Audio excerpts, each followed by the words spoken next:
अस्सलाम वालेकुम स्टूडेंट्स। तो आज की वीडियो आप लोगों के लिए बहुत इंपॉर्टेंट है, स्पेशली 10th क्लास के लिए जिन्हें इस दफ़ा प्रैक्टिकल्स देनी है। तो हमें पता है कि हमारी 3 प्रैक्टिकल्स होती हैं जिसके मार्क्स जो है वो 30 होते हैं, फिज़िक्स, बायो और केमिस्ट्री।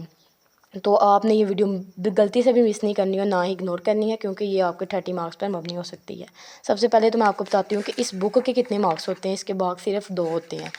इसके लिए हमें इतनी ज़्यादा मेहनत करनी पड़ती है। सबसे पहले तो ये पेज होता है सर्टिफिकेट का, जो हमने फिल करना होता है, क्लास या रोल नंबर बच्चे का और नाम वगैरह लिखना होता है, स्कूल लिखना होता है, और इधर टीचर के सिग्नेचर वगैरह होते हैं और हेड डिपार्टमेंट के सिग्नेचर वगैरह होते हैं। उसके बाद उन्होंने हमें कंटेंट पेज दिया हुआ है 9th का, कि जो हमने एक्सपेरिमेंट परफॉर्म करने हैं और लिखने हैं।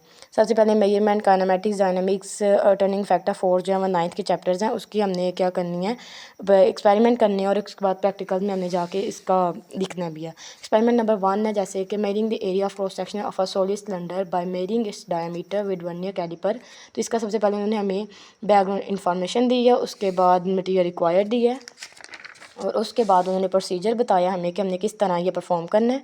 ऑब्जर्वेशन और डाटा प्रोसेसिंग है, उसके बाद कैलकुलेशन है और कंक्लूजन्स है। तो ये हमारा एक जो एक्सपेरिमेंट है वो कंप्लीट हो जाता है। उसके बाद उधर हमें दी हुई उन्होंने post lab activities, brain teasers, ये हमने याद करने होते हैं। वाइवा वॉइस भी हमने सारे याद करना होता है कि वो अगर हमसे सुन सके तो हमें ये आए।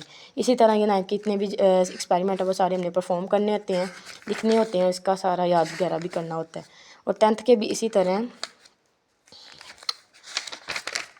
और 10th के जो टोटल हैं वो ये कंटेंट पेज है, जैसे जियोमेट्रिक ऑप्टिक्स, करंट इलेक्ट्रिसिटी और आगे भी 2 चैप्टर्स के हैं। ये इसके 10th के 14 है सारे जो एक्सपेरिमेंट हमने परफॉर्म करने हैं। सबसे पहले ये है ज्योमेट्रिकल ऑप्टिक्स के बारे में है। Verify the law of refraction of light using a glass lab. हमने ग्लास लैब का यूज़ करते हुए लॉ जो है रिफ्रैक्शन ऑफ लाइट जो है ना हमने परफॉर्म करनी है। सबसे पहले इसकी बैकग्राउंड इन्फॉर्मेशन है, मटेरियल और प्रोसीजर उन्होंने बताया हुआ है। अब हमने ये लिखने कैसे हैं वो मैं आपको बताती हूँ। तो इस तरह से होगा, ये सारे पीछे से हमने सारा याद करना, उसके बाद ये कॉपी होगी। इधर जो डायग्राम है वो लेबल हुई होगी बिल्कुल लाइट सी, तो हमने उसके ऊपर लाइट पेंसिल जो है ना वो ड्रा करना है। उसके बाद ये बैकग्राउंड सबसे पहले नंबर लिखना है कि कौन सा एक्सपेरिमेंट है, उस टॉपिक और बैकग्राउंड इन्फॉर्मेशन बतानी है। ये थोड़ी शेडिंग दी है मैंने। और उसके बाद मटीरियल रिक्वायर्ड जो हमने मटीरियल यूज़ की है वो लिखना है इधर, और प्रोसीजर लिखना है कि हमने क्या क्या किस तरह और क्या क्या करके और किस तरह हमने ये एक्सपेरिमेंट परफॉर्म किया।